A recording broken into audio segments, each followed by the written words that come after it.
Hi, this is Tim from smallscalerc.com.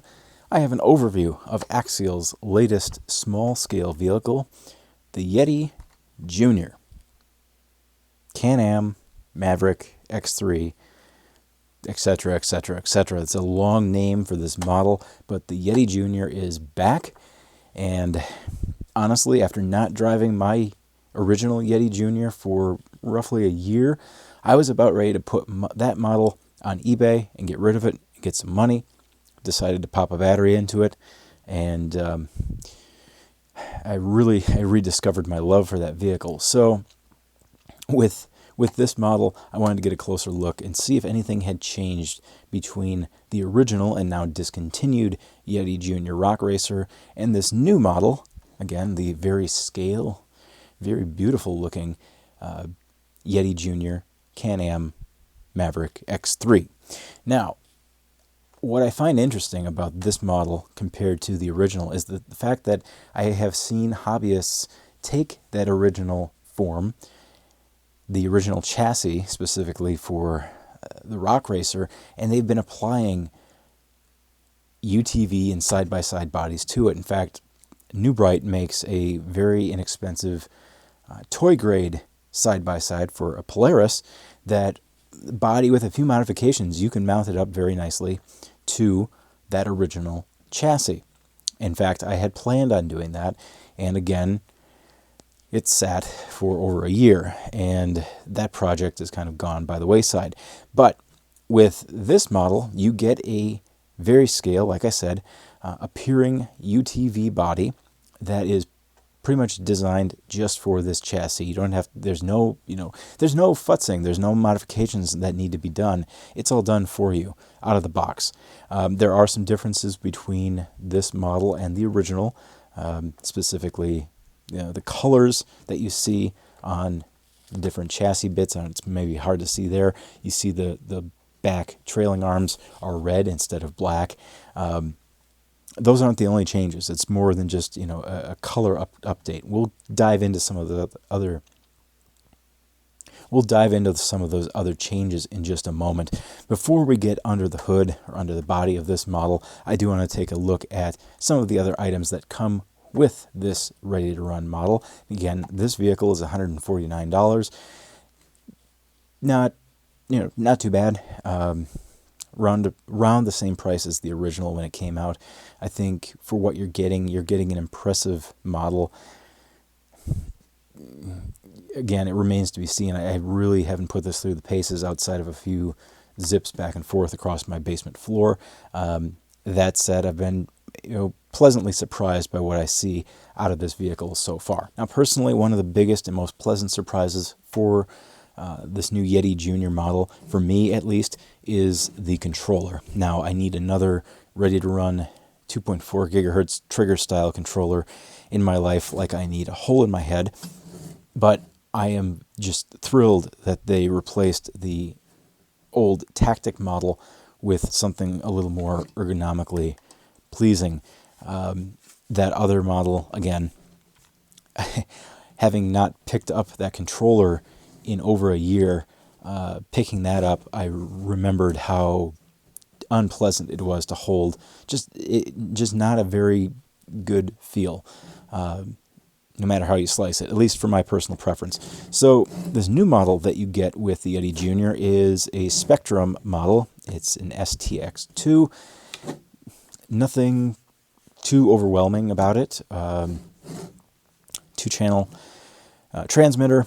Has basic controls, throttle trim, steering trim, throttle rate, steering rate, on, off, etc. But that said, it feels very, very nice when you hold it. Now, another change between the original Yeti Junior and the 2019 model is the battery connector. Now, the battery itself is still a nickel metal pack, 1300 milliamp hour. Nothing has really changed there, but the connector is now an EC3 connector, which means you can more easily plug other battery types into the Yeti Junior and not have to futz around with changing out connector styles. You can still do that if you want, but this just makes plug-and-play battery swapping a little bit easier. Now, in addition to what I just showed you, you also get your manual and your little baggie of tools and all your other fun stuff, but let's not waste video time on that. Let's dive under the hood of this little machine. Again, layout very similar to what you've seen on the original Yeti Junior. If you have seen the original Yeti Junior,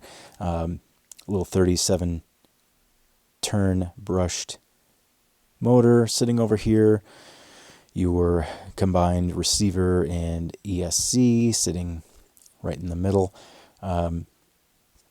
Again, the design of this and how everything's been packaged is very well thought out, I think. It's very compact. They make good use of the space that they are given to work with. The antenna wire looks a little sloppy hanging off of here, but that's neither here nor there. The battery, when the battery is put in, it's still, the original tray design from the 2017 model. For the most part, they have reused a good portion, 99% of, I would say, 99% of the original Yeti Junior Rock Racer to create this model. And to that I say good on them. Use what you have and save yourself a little bit of development time. Looking at this vehicle, again, from this side, the servo, I'm not 100% sure what the specs are on it. I know that was a big point for me, that I did not really care for the original stock. One of the things I did not really care for on the original Yeti Junior was the stock servo, so I'm going to do a little bit of comparison on specs.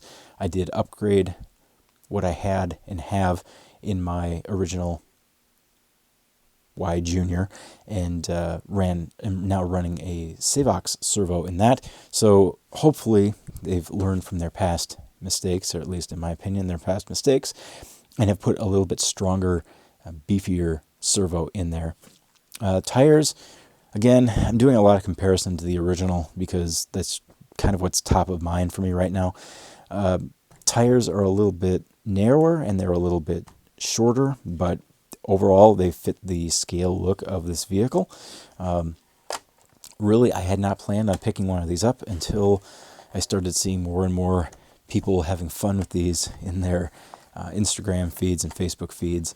And I held off as long as I could, and eventually couldn't wait any longer. Went to my local hobby shop and picked one up. And, again, I'm pleasantly surprised by the performance that I've seen out of it in just the short little back and forth basement blips that I've been doing. Very excited to get this outside. Very excited to see how it does as far as jumping. It is taller than the original. However, a lot of its weight and its center of gravity is still low or low-ish. But I'm anxious to see how that just overall taller stance makes this thing handle, whether I'm on gravel or whether I'm on grass, if I'm ripping through the woods or ripping through my backyard. I want to see how all of that affects this vehicle. These tires are going to be interesting. They don't have a very deep tread. I'm wondering how that's going to eventually play into, again, those different terrain styles, grass, gravel, pavement, etc. But we're going to have some fun with this little thing, and we're going to compare it to the original, and we're just going to go out and have fun. And after all, that's what this hobby is all about. So there you have it. That's my overview of the Axial Yeti Junior Can-Am Maverick X3 1/18th scale, $149.90 some odd cents. Head to your local hobby shop if you want to check one out. Head to axialracing.com and check it out as well. We're going to have some fun. So stay tuned for more videos on this model. Again, we'll do some comparisons. If you want to learn more about this model, again, head to axialracing.com. If you want to read my first thoughts and my first impressions on this model, head to smallscalerc.com, where I will have that information up in short order. Until next time, this has been Tim with smallscalerc.com. We'll talk with you later.